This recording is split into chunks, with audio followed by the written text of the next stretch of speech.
Theresa May's deal has gone from lame duck to dead duck, as Jean-Claude Juncker calls her demands nebulous. But does anyone now have the foggiest how to avoid a cliff-edge Brexit? Yo, I'll tell you what I want, what I really, really want. So tell me what you want, what you really, really want. I'll tell you what I want, what I really, really want. So tell me what you want, what you really, really want. I wanna really, really, really wanna zig a zig.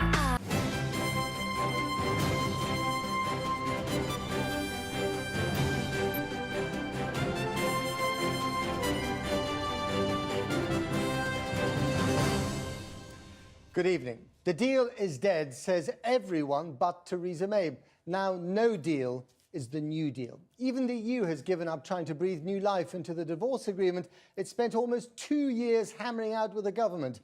So with Plan A being ditched, is there even a Plan B? What can save Britain from sliding off the Brexit cliff edge? It is in the overwhelming interest of all our people, in the EU and the UK, to get this done, and as quickly as possible. Theresa May this morning looked angry that her EU colleagues didn't deliver last night. They'd seemed ready to help her sell the deal back in Britain, but chose not to. Then came what could go down as one of the great symbolic moments of Britain's 45 years of EU membership. On camera, the Prime Minister plainly lost her temper today with the European Commission President, Jean-Claude Juncker. At his press conference last night, Juncker had said Britain needs to tell Brussels what they want and stop being nebulous, he said, and imprecise.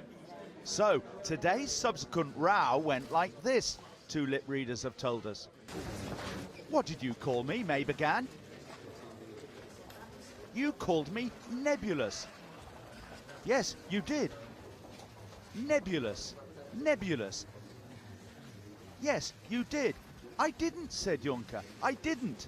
And the arguments clearly continued after the camera had to leave.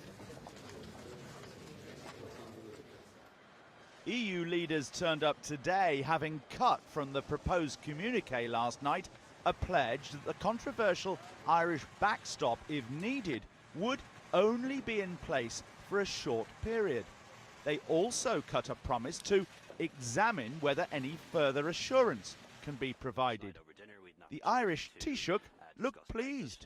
Very satisfied with the conclusions that we reached last night, which are that we as the European Union stand by the withdrawal agreement that was negotiated. We don't believe it's up for renegotiation. We're very keen to begin, as soon as it's ratified, talks on the future relationship. And the Romanian leader said to break the deadlock, We expect a positive vote from the British Parliament, not a summit. At her press conference this lunchtime, Theresa May pretty much admitted she had accused Jean-Claude Juncker of calling her nebulous. I had a robust discussion with Jean-Claude Juncker. I think that's the sort of discussion you're able to have when you've developed a working relationship and you work well together. What came out of that was his clarity that actually he'd been talking, when he used that particular phrase, he'd been talking about a general level of debate. And Mrs May insisted the talks over the Irish backstop would go on. We will be bringing a vote back to Parliament before the 21st of January. So we will be working expeditiously over the coming days to seek those further assurances that I believe MPs will need. And the European Council President said he would be available to help. I have no mandate to organise any further negotiations. We have to exclude any kind of reopening our negotiations on the withdrawal agreement.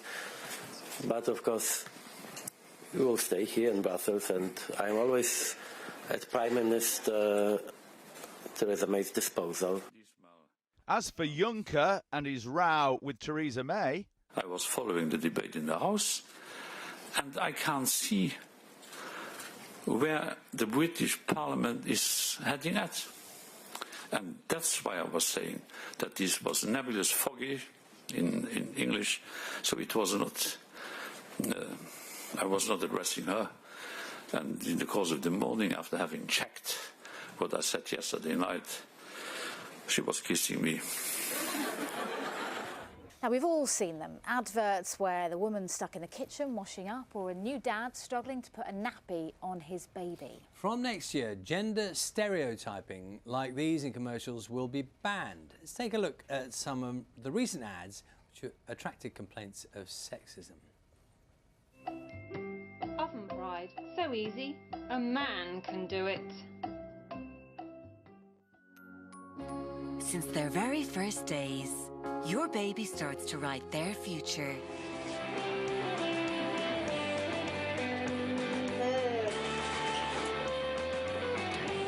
Quick, quick, in the car!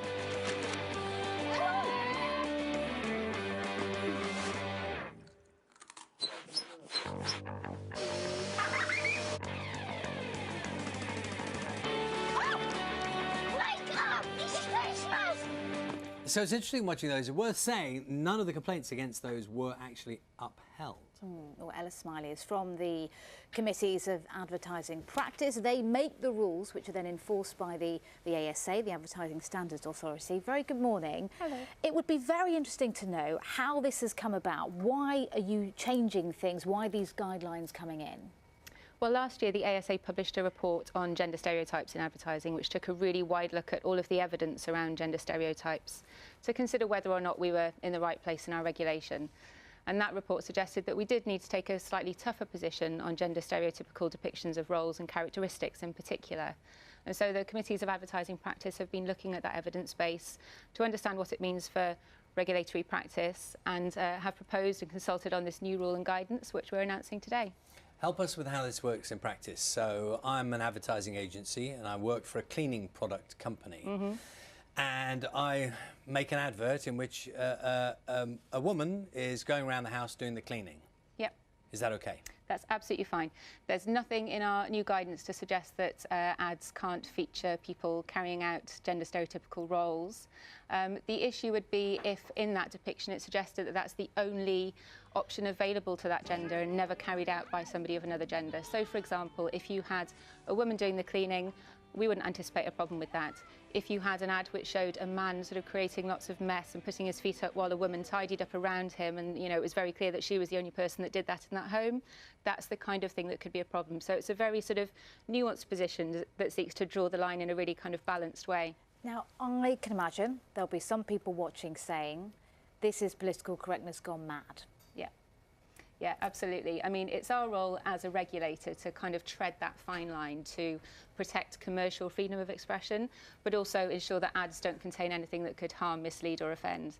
So what we've done here is really looked at the evidence base to ensure that the guidance that we're announcing today kind of pulls off that evidence, and it does actually kind of introduce this kind of nuanced position to ensure that ads don't feature the very specific kinds of gender stereotypes that we know have the potential to harm. So let's go through a couple of more examples.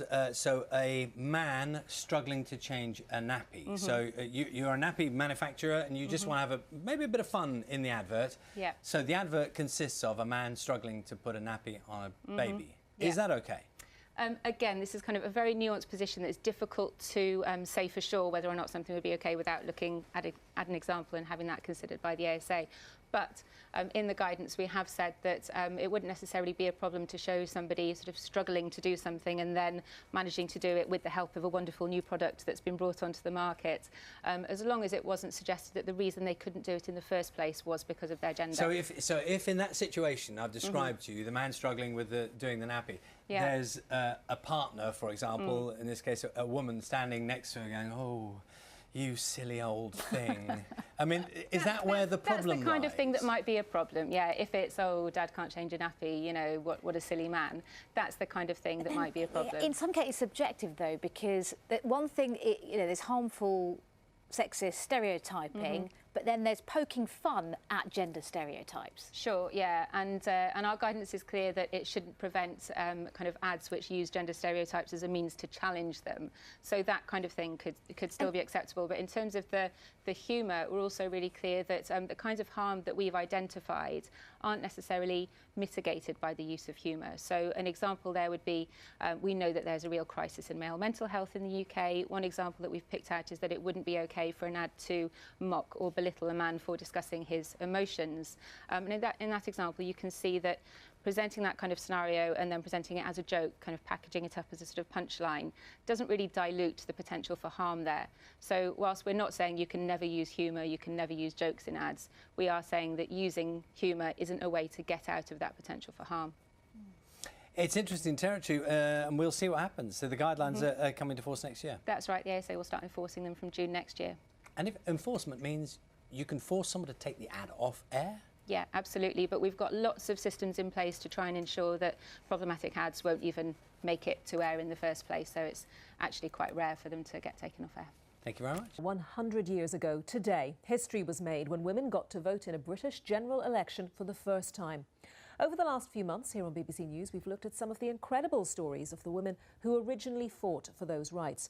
And this morning, we hear from some of the campaigners still battling for change, as Jane McCubbin reports. The 1918 vote is just the first step on the long road towards equality. But it took another 10 years for equal franchise. By 1928, all women are finally able to vote. More and more begin to work. But by 1930, women are paid only half the rates paid to men. That started to change in 1956 with the very first equal pay reform. But only teachers and civil servants were deemed worthy. A decade later, another milestone is passed. It was the 1967 Abortion Act. I personally think it was one of the most fundamental reforms of the 1960s. It gave women power over their reproductive lives. In 1968, women at Dagenham Car Factory make a stand, a fight which leads to the Equal Pay Act. I became the first woman to fight and win the first equal pay case. We all agreed and couldn't understand why myself as a woman was being paid different and yet had the same qualifications. In 1974, there came a momentous year for the women's liberation movement with this. The pill finally available not only to married women, but to single women. And then, in 1979, Her Majesty, the Queen, has asked me to form a new administration, and I have accepted. But even in 1979, it would still take another year for women, including the Prime Minister, to be able to apply for a mortgage or a loan in their own name.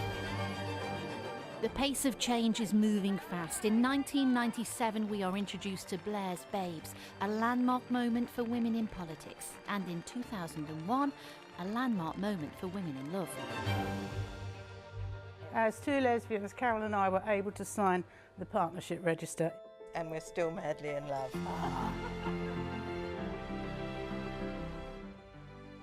Women were finally starting to smash through the glass ceiling in all kinds of ways. In 2004, I became the first woman in 40 years to have composed and conducted a symphony. Women have come so far down the road to equality, but ask these women where we are today and they will tell you there's still so much more to be done. Only 32% of MPs are women. Women are still paid a fifth less than men. It's still happening. It's still going on. Less than a third of CEOs in the FTSE 100 are women. Keep fighting, that's what I say. The old message of eternal vigilance was never more needed.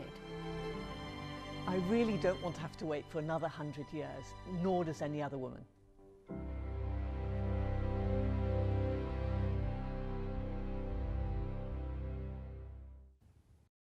As we head towards Christmas, Theresa May is seeking more concessions from Brussels. But what if she doesn't get them?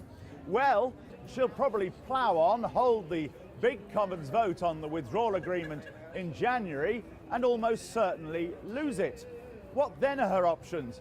Well, she could ask MPs what they think of other types of Brexit, such as Norway and Canada. and they'd probably get rejected as well. Then she could call a general election. But even if she were to get a majority this time, that wouldn't necessarily resolve matters. Another option? Hold another referendum. But that could make politics even more divisive than it is now. The other possibility? Simply leave the EU on March the 29th with no deal and keep the £39 billion divorce settlement. And predictably, there was little Christmas cheer for the Prime Minister today from her critics back home. She needs to come back, she needs to make a statement in Parliament on Monday and answer questions. And she needs to put that vote back to Parliament next week and let us vote on it. She knows that she has to get legally binding changes to the withdrawal agreement in order to get the consensus that she wants to get. So she knows what's needed, now she has to deliver on it. And the ERG group of Tory Brexiteer MPs are hinting they might go on strike. The critical thing is the Prime Minister went to Brussels to ask for some concessions, and unfortunately she's come back with absolutely sweet Felicity Arkwright. But you're hinting there you might withdraw your votes, not just on Brexit stuff, but other things too. Well, I think we should focus on this first. If there's no surprise seasonal gift from the EU soon, Theresa May has only hard choices left.